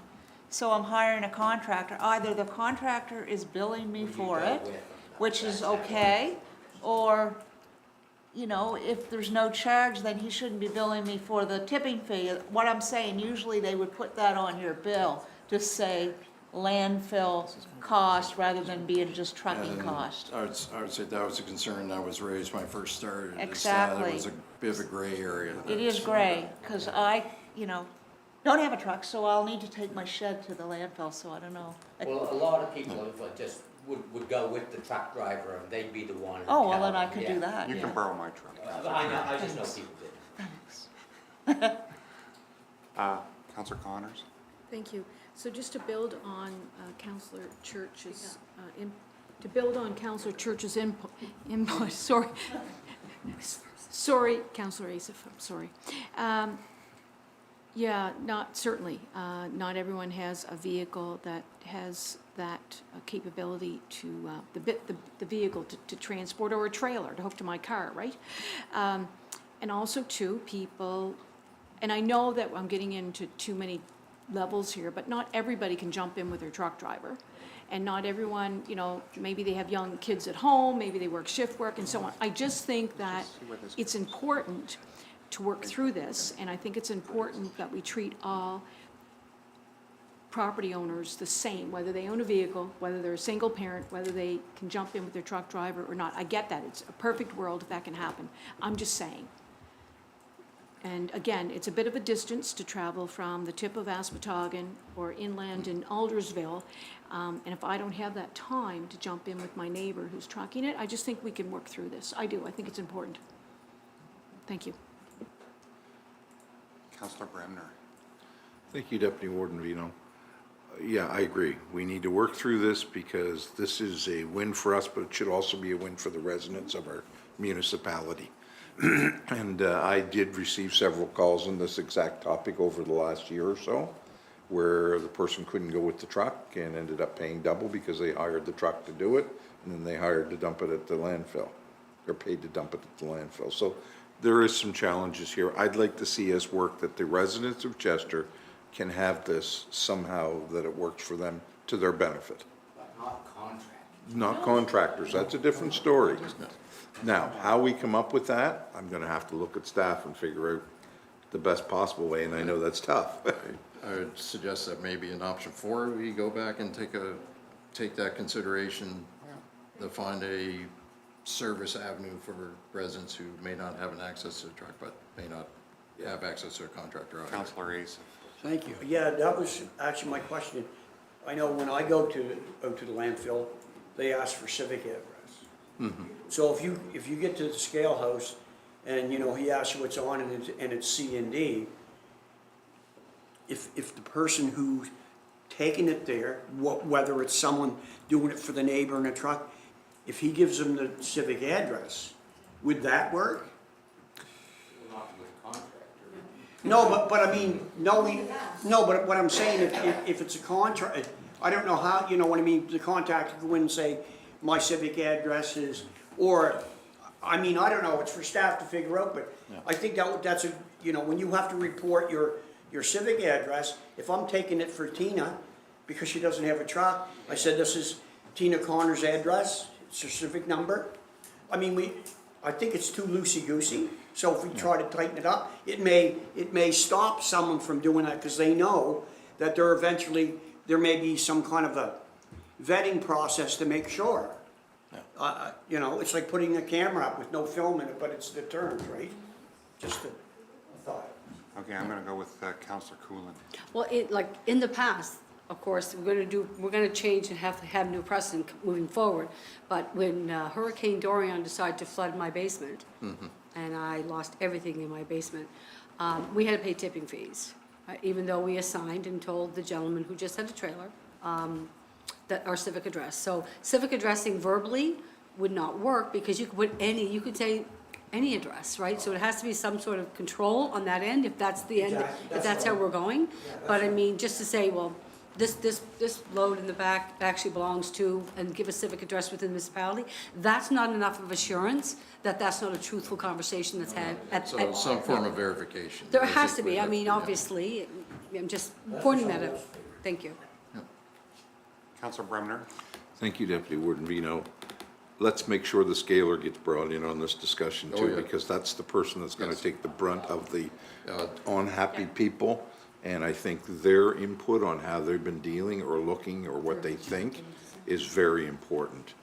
For certain, anything we do beyond what practice is now would have to be, there has to be an operational Yes, they element need it to, that we have because, to look at that. It can't impact them and also the customers, because there could be 4 or 5 people we don't spending 20 minutes. yeah, or become very Yeah. agreeable in the Unhappy. stuff. Yes. So yes, Yeah. I really am worried about the scale or person Yeah. being made sure secure, For sure. clear, and being brought into what they say before we do anything. Thank you. Councillor Connors. Thank you. Lots So, of exciting discussion here. Nothing gets everybody like solid waste. So, okay, I know I'm a simple thinker. So, if I'm taking a load in to the scale house, and I say I'm Abdella Asif, and I'm driving this truck, and I'm bringing it for Tina Connors, and she lives at 7139 Highway 12, that's my civic number of the world, to the world. Cannot the scale house person hit staff directory, because you're all connected, staff directory, and call the main municipal office, and say, and maybe they're not allowed. Call the staff directory and say, does Tina Connors live at 7139, or is Abdella Asif lying to me? Like, are we not allowed to talk to each other's staff and find that out? I think through years, I think we could look up the directory, but we have no idea if Tina's actually had to talk to ASIF and actually has given them authorization to take it. That's the rub of it. Oh, Lying, right? Okay, Councillor Coolin again. Thank you. I'm gonna be very brief. Thank you, Scott, for your presentation. To Tom's point about, all the onus now is on the scaler to be able to have those conversations.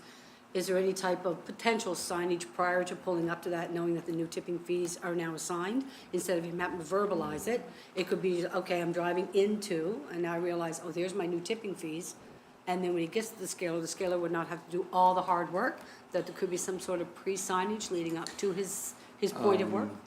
There has been a little bit of signage posted on, at the scale. We've also did a little bit of information through our social media when this was rolled out. So there has been some information. I'd say that always gets to everybody, but we've tried to take as much as the burn as we reasonably can from the On-site scale house signage. operator to. Yeah. Okay, thank you. Okay. Councillor Asif. Yeah, just to Tina's example, and people being truthful, well, if we were gonna create policy on people being truthful, we wouldn't have the water coupon policy. Like, because we know there's abuse in every policy. But this is pretty, I mean, you're not having 10 people a day coming with C and D in residential. I just think there's gotta be a way, and look, there's gonna be flaws in it, absolutely. But I think by just saying that to the resident now, we're gonna change our policy and you have to pay a tipping fee, I don't think that's the way to go. I think we need to leave the status quo, in my view, but tweak it in a way that we can verify to as much as we can. And that's for staff to work out how to do that, but that's what I'd be in favor of. Okay, I've let you guys have a go at it. I'm gonna just jump in for a moment, if it's Absolutely. okay. So, my core business, outside of my council duties as an engineer, and we have a company, and I'm a part owner in that company. And when I have engineering done for me, I don't pay very much for engineering, because I own that company. We have a community of people that own a landfill together. And when they clean up their yards, I think that what I'm feeling from the body language in this room is that there should be an expectation, if you own a landfill, that you should be able to dump some of your waste, probably for a pretty good rate. I think that is, broadly speaking, the sentiment here. And I think that the average person that's a fisherman and once every 4 years he's got some old traps that he needs to dispose of, or every 5 years maybe they might do a project around their house and they have a deck they tear off or something, they need to get rid of some waste. I think the cost to the municipality or the landfill operation for those efforts is probably low, probably in the noise level of the signal, I would guess. Am I right? Yeah, I would say that's fair. It's not a major contributor to our inbound material, so. But the meaning to the owners of this landfill is massive. Yeah. So we can't lose sight of that. No. So that if you're cleaning up your property, you know that you, as an owner of the landfill, can go to your landfill and dispose of some waste. No. Okay, so we have agreement on that, good. So then it's like, well, then this discussion of, well, do I take it, or, you know, maybe I have a house and I have to hire somebody, I'm in a wheelchair. You know, I can't ride in a truck and I can't do it myself. Should I have to then pay to dispose of my waste at my landfill? Well, I think that's kind of maybe, in my view, maybe the wrong way of looking at it. I think if we have caps on the volume, regardless of who brings it, you know, if somebody says, my neighbor's bringing it, or I hire somebody to do it, and there's a reasonable cap, because you're taking the address, you know when they come. Yeah. You know, if you're tearing a whole house down, yeah, sure, we're gonna have to charge you something. But if it's once every year or something, you clean up your yard and you've got a bunch of junk and you take it, that's probably not a big barrier, regardless of who takes it for you. Yeah. And I would see, just forgetting about the who, it's rather the volume should be limited, and then if we're below a certain amount, then that threshold, then I feel like that would be, in my view, probably okay. I'll open that to discussion, but that's just my thoughts on the matter at this point. And anybody can, you know, any part of that, I welcome a challenge. Okay, let's say Councillor Bremner. Thank you, Deputy Warden. That's the exact two cases that I've had in the last few months where they've just had a truckload from once every 4 or 5 years and off they went. And I agree with you. I think it's a win-win again, I'll say that. And I think we have to give some encouragement so people don't dump their waste in the forest or up the Beach Hill Road or wherever they're going, which I don't want to see. But that's what sometimes happens when we start to get too complicated and too non-thoughtful of what we're actually doing well and giving some service to win in the end. Thank you. I think also sometimes people feel like disconnected. They feel like the government, the municipal government, is some foreign object, and they lose sight that we're just administering their assets. And, you know, we need to reinforce that, that sentiment that this is your landfill, we're administering it on your behalf, and these are some benefits as an owner of this landfill you get. That's my view on it. Yeah, like Woodstock. Oh, sorry, let me get you turned on here, Warden Weber. There you go. You can hear me anyway. Yeah, wood stomping's one of the reasons, from my recollection, is why we started to do this in the first place, was to keep people from just throwing it in the woods. I agree that the general public, our citizens, should be able to continue to do this. But you gotta manage it in some fashion, in weight restriction, and they pay after that, that makes sense. The biggest problem I see is not having it abused by contractors who are bringing it from somewhere else and just telling you they're bringing it from the municipality of Chester. For sure. Yeah, so figuring out how to manage that is, because that's why we were charging the contractors, is because they were, who the hell knew where they were getting their waste from? And we didn't want the valley people bringing it for free, you know. So just figure out how to manage that.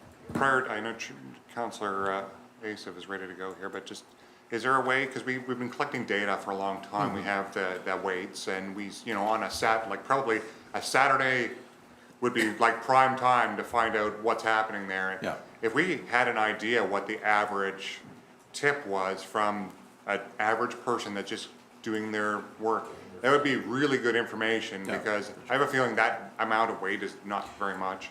Yeah. And if we could just make sure that we just have a little buffer above that, then that might keep us from getting into commercial territory where contractors are, you know, just doing 2 or 3 decks a week and taking it in. That's sort of been one of the ideas that's been going through my head as we've been chatting here, but certainly I think fair points all around. It's we want to find that balance that, you know, certainly the residents certainly have a stake in this, and certainly want to make sure they benefit from that reasonably, but also make sure that, to his point, it's like they're the ones that actually gain benefit that's from it in the end. So I think we can, I think we can find balance somewhere. We'll just Counselor Asif? Thank you. I guess, when you find that balance, how are we gonna pull back the messaging that's already out there? I guess it'd be my question. I don't know. Do we wait? Yeah, so we would have to come back with a report to council. We would have to have a policy change in there to clarify what it is, make sure that everybody understands what it is, what we're approving, what you're approving. And then, we would work with communications with our comms department to put that message out there of, the change. Yeah, because if I could, when I read the municipal post, I wasn't sure when I didn't see when it comes in effect or any of that jazz. Was that? Yeah, there was an effective date. It was. A date on it? Yeah. April 1st. It was, yeah, the new fee Of policy. next year? No, actually came in this year. This year. April 1st is going. Yeah. Oh, so it's, Yeah, back. it's been in effect. We only just really formally rolled out that Oh, exemption okay. piece recently, but the approved fee policy actually kicked in, as to Councilor Church's point, at April 1st this year, so. Okay, so we're gonna change it. Okay, yeah, Counselor Church? Yeah, thank you. I've heard it was changed, because I know somebody that took something out.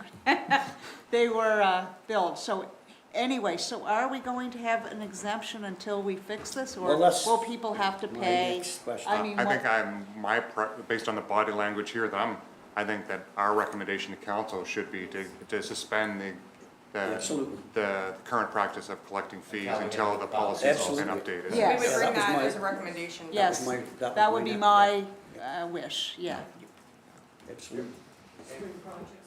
So with that recommendation, then I would say it would, in terms of the direction, just so we have it captured by motion, would be your option, the motion for option 2 No with the motion. understanding. I don't think we do motions here. It'll be for next week. For next week, yeah. Yep. Yeah, but I mean, I don't think if staff started suspending that, I don't think anybody's gonna get mad We at this would table. not be against. No. No, you No, we can't. can't. Can't do motions Can't here, do but motions. We're just here to talk about things. I think we understand council's intent. Message received. Okay. Good. I think you're doing a great job, Scott. You've brought a lot of professionalism to this role. No, thank you, appreciate the. Is that it? All right, well, I guess that's it for this. We have to go in camera now. Yeah, we have a pending Oh, litigation and, it's- we have a personnel matter. Against some sword, so I'm just going. Yeah, I don't even know, so, No, the committee can go in camera. okay, so I guess that's the one motion we'll do. So, I'll some- move it in camera. Second that move. movement? Policy matter. All right, moved and seconded. All those in Yeah. favor?